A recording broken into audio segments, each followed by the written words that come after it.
మాట పలుకు తెలియనిది మాటున ఉండే మూగమది కమ్మని తలపుల కావ్యమయే కవితలు రాసే మౌనమది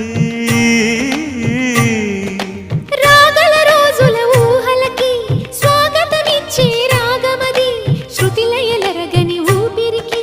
స్వరములు కూర్చే గానమది ఋతువుల రంగులు మార్చేది కల్పన కలిగిన మది భావం బ్రతుకును పాటగా